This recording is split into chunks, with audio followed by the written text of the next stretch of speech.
Let me read to you a passage from the 16th chapter of St. Luke's Gospel, verses 9 to 15.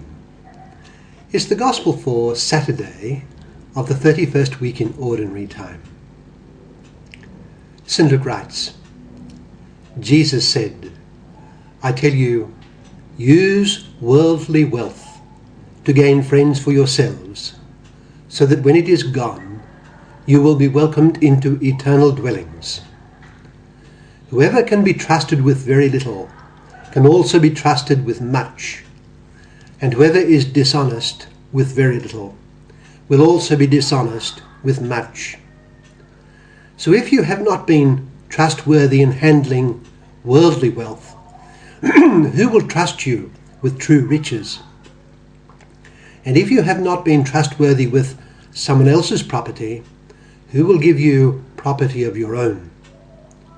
No servant can serve two masters. Either he will hate the one and love the other, or he will be devoted to the one and despise the other. You cannot serve both God and money. The Pharisees, who loved money, heard all this and were sneering at Jesus. He said to them, You are the ones who justify yourselves in the eyes of men, but God knows your hearts. What is highly valued among men is detestable in God's sight. That's from Luke chapter 16, verses 9 to 15. It speaks about loving money. What do I mean? Well, it scarcely needs saying that we must earn and acquire money or its equivalent because we are material and temporal beings, sustained by the material universe of which we are a part. In the first chapter of the book of Genesis, God entrusts the world to man and commands him to increase and to manage the earth for his own benefit. If we are to attain our natural ends and serve God in life, material resources will be necessary to a greater or lesser extent, and so money or its equivalent will be necessary.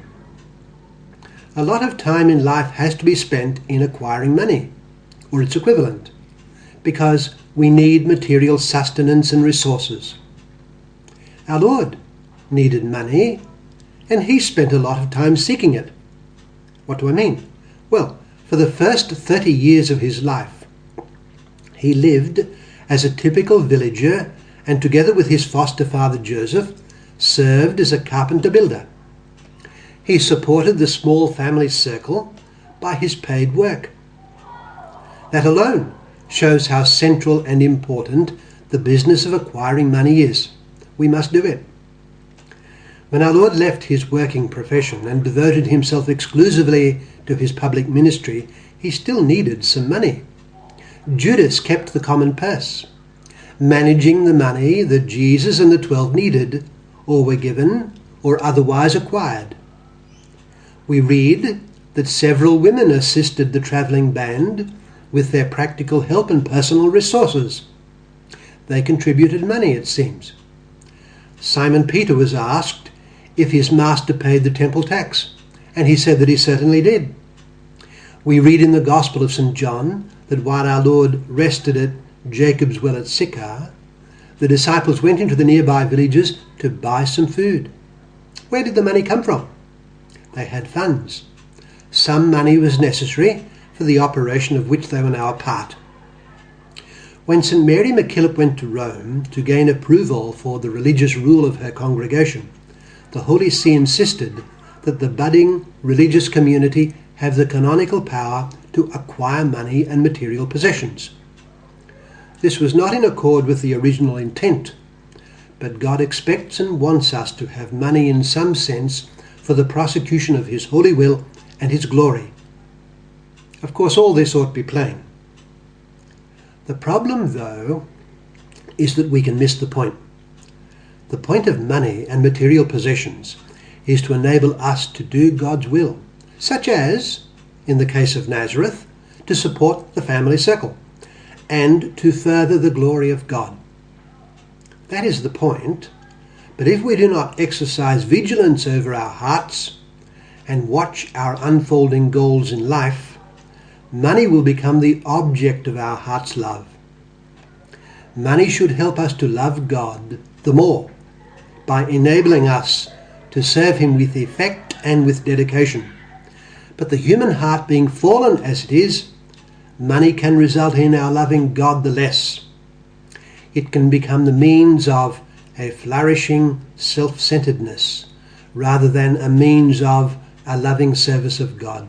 It can become a god, a minor god perhaps, although at times it can become the one and only God in a person's life. This is that love of money which our Lord condemns in our gospel today that I read earlier. God's first commandment is that we acknowledge Him as the one and only God and not to have other gods in our life besides Him. He and He alone is the Lord our God. But as fallen creatures, we can so easily devote ourselves to the acquisition of money instead. All this is to say that a great challenge lies ahead of every man and woman. It is to become detached from material possessions and totally attached in one's heart to God. Our Lord is severe about it. As we heard, no servant can serve two masters.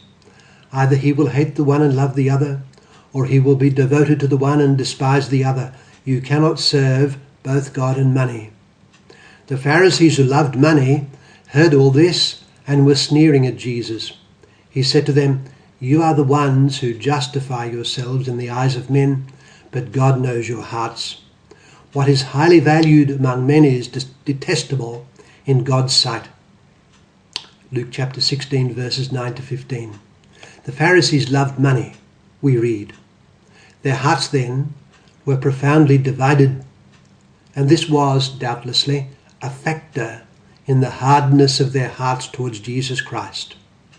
What this means is that we must resist in our hearts that love of money which supplants the supreme love for God.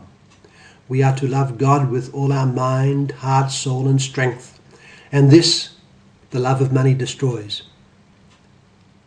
You do not love money? Well, how do you react in your heart when you are called on to give some of your money away to the poor? How do you react when your money is lost because of some circumstance? Is your heart found to be attached to money?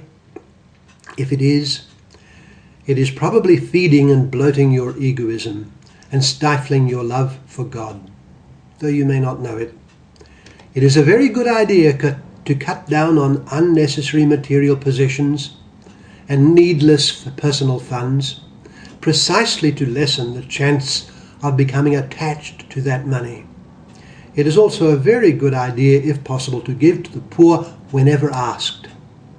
Apart from the good thus done, it will help protect the heart from that love of money which our Lord condemns in the gospel I read earlier. Love Jesus Christ above all then,